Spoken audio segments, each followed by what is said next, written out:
నా పేరు doctor CL Venkatrao. నా సెల్ నంబరు, వాట్సాప్ నంబరు 9848055806. నా సెల్ నంబరు, వాట్సాప్ నంబరు 9848055806. మనము టీ, కాఫీ తాగటానికి బయటికి వెళ్ళగానే వాళ్ళు రకరకాల కప్పుల్లో ఇస్తుంటారు. ప్లాస్టిక్ కప్పులో ఇస్తారు, పేపర్ కప్పులో ఇస్తారు.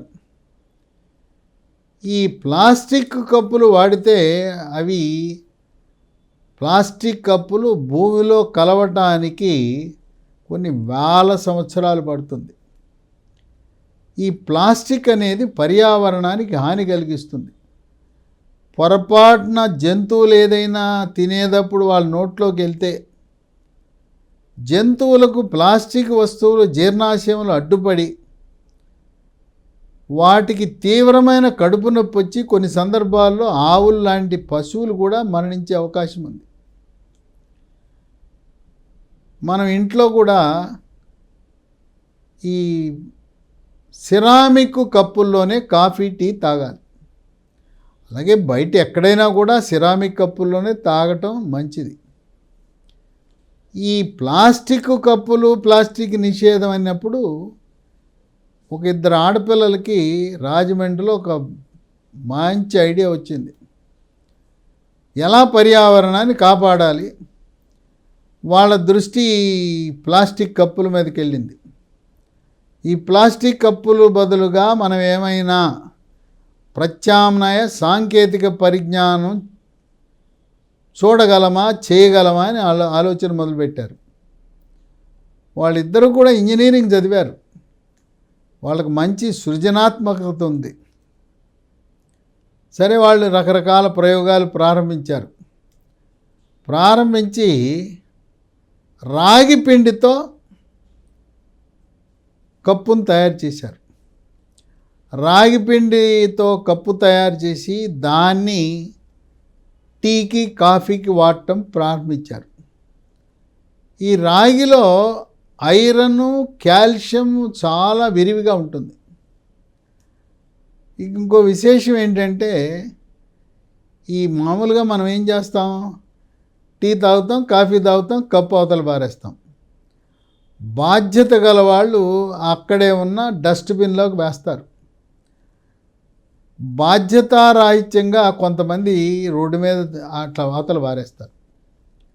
వీళ్ళు అసలు ఆ కప్పుని మనం ఐస్ క్రీమ్ కోన్లు ఉన్నాయి కదా, ఐస్ క్రీమ్ కోన్లో పెడితే ఐస్ క్రీమ్తో పాటు కోన్ కూడా కొరుక్కు తింటుంటాం. అది చూసినాక వీళ్ళకి ఐడియా వచ్చింది, అరే ఐస్ క్రీమ్తో పాటు కోను అది కూడా కొరుక్కు తింటున్నాం కదా, అలాంటిదే మనం టీకి, కాఫీకి ఎందుకు తయారు చేయకూడదని రాగి పిండితో మొదలెట్టారు. ఇక టీ, కాఫీ తాగేసిన తర్వాత ఇది రాగి పిండితో చేసిందే కదా, చక్కగా కప్పును కూడా కొరుకు తినేయచ్చు. ఐస్ క్రీమ్ చూశారు, అక్కడ లోపలేమో కోన్ లోపల ఐస్ క్రీమ్ ఉంది, ఇక్కడేమో రాగి కప్పు లోపల టీ, కాఫీ ఉంది. టీ, కాఫీ తాగిన తర్వాత అసలు వ్యర్థం అనేది లేకుండా, పంచాయతీ వాళ్ళకి, మున్సిపాలిటీ వాళ్ళకి ఏ శ్రమ లేకుండా ఈ రాగి కప్పును మనం తినేసేయచ్చు. వాళ్ళు దీనికి ఒక నామకరణం చేశారు. ఈ కప్పులను క్రంచీ కప్స్ అని పేరు పెట్టారు. Crunchy cups. వాళ్ళ నినాదం ఏంటంటే, రండి టీ తాగండి, కప్పు తినండి, కప్పు తినేయండి అంటున్నారు. టీ తాగేయండి, కప్పు తినేయండి అంటున్నారు. ఆ విధంగా ఒక ఇద్దరు ఆడపిల్లలు రాజమండ్రిలో ఒక వినూత్నమైన స్వచ్ఛ భారత్లో దీన్ని అవార్డుకి పెడితే అవార్డు వస్తుంది వాళ్ళకి. వీళ్ళు ఈ సాంకేతిక పరిజ్ఞానాన్ని ఇతరులకు కూడా ఇవ్వటానికి సిద్ధంగా ఉన్నారు. మేము రాజమండ్రి ఉంది, ఎవరికైనా ఇవ్వటానికి సిద్ధంగా ఉన్నాను. దానివల్ల పర్యావరణం బాగుపడి మనకి క్యాన్సర్లు, రోగాలు, అంటువ్యాధులు రాకుండా నివారించవచ్చని వాళ్ళ నంబర్ కూడా ఎవరైనా సంప్రదించడానికి ఇచ్చారు.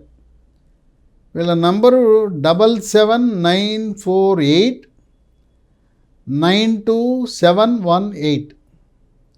రాజమండ్రి. ఈ రాగి పిండి కప్పులు తయారు చేసే వాళ్ళది 7794892718. మనం ఉత్తర భారతదేశానికి వెళ్తే, లేదంటే మనం ఢిల్లీకి రైల్లో వెళ్తుంటే, ఉత్తర భారతదేశానికి రైలు ప్రయాణం చేస్తుంటే మనము ప్లాట్ఫారాల్లో లేదా రైల్లో మనం కాఫీ టీ అడిగితే ఈ మట్టి కుండలో మట్టి కప్పులో తీసుకొచ్చిస్తారు. మట్టిని విరివిగా వాడతారు. మట్టి గ్లాసు మట్టి పాత్రలో మనం ఏది తిన్నా తాగినా వాడిన తర్వాత అవతల పారేస్తే మట్టిలో కలిసిపోతుంది. ఇది వందల సంవత్సరాల నుంచి ఉత్తర భారతదేశంలో మట్టి వాటిని వాడటం అనేది అలవాటు. మనమే దక్షిణ భారతదేశంలో ఆ మట్టి గ్లాసులు వాడం, మట్టి పాత్రలు వాడం. లేదు ఏదైనా తినటానికి కూడా మట్టి దాంట్లో తింటే అది తినేసిన తర్వాత అవతల పారేస్తే మట్టిలో కలిసిపోతుంది. ఈ విధంగా ప్రతి ఒక్కరూ కూడా పర్యావరణాన్ని గురించి ఆలోచించండి. మనం వ్యర్థాలను తగ్గించే విధంగా, మనం వాడి పారేసింది ఏదైనా కూడా త్వరితగతిన మట్టిలో కలిసే విధంగా ఉంటే ఈ రోజున ఏ ఊర్లో చూసినా క్యాన్సర్లు వస్తున్నాయి. అలాంటి భయంకరమైన క్యాన్సర్ వ్యాధులు రాకుండా ఉంటాయి. కనుక మీరు ప్రతి ఊర్లో, పట్టణంలో రాజమండ్రి సాంకేతిక పరిజ్ఞానం రాగి పిండి కప్పులు వాటిని ప్రాచుర్యంలోకి తెచ్చి కాఫీ టీ, మనము టీ దుకాణాలు కాఫీ దుకాణాలే కాక శుభ అశుభ కార్యక్రమాలు జరిగినప్పుడు కూడా వాటిని వాడటం అలవాటు చేసుకోవాలి. మున్సిపల్ అధికారులు కూడా ఈ అధునాతన సాంకేతిక పరిజ్ఞానాన్ని, రాగి పిండి కప్పులను ప్రోత్సహించే విధంగా తగు యూనిట్లను, డ్వాక్రా సంఘాలను, మెప్మా సంఘాలను ప్రోత్సహించి ముద్రా రుణాలు ఇప్పించి లఘు సూక్ష్మ మధ్యతరగతి ఎంఎస్ఈఎంఈ ఆ శాఖ కింద లేదా ప్రధానమంత్రి విశ్వకర్మ పథకం కింద వీటిని ప్రోత్సహించి ఈ రాగిపిండి కప్పులు మన ఆంధ్రప్రదేశ్ నుంచి దేశవ్యాప్తంగానే కాదు ప్రపంచ దేశాలకు ఈ సాంకేతిక పరిజ్ఞానం విస్తరించేలా ప్రభుత్వ అధికారులు, ముఖ్యంగా ఈ స్వచ్ఛ భారత్ అధికారులు, మున్సిపల్ అధికారులు, తర్వాత గ్రామీణాభివృద్ధి పంచాయతీరాజ్ శాఖ అధికారులు పూనుకుని ఒక ఉద్యమ స్ఫూర్తితో ఈ రాగి కప్పులు అన్ని చోట్ల విరివిగా వాడేలా చర్యలు తీసుకోవాలని పర్యావరణ ప్రేక్షకులు, మేధావులు, శాస్త్రవేత్తలు, విజ్ఞులు, వైద్యులు కోరుకుంటున్నారు.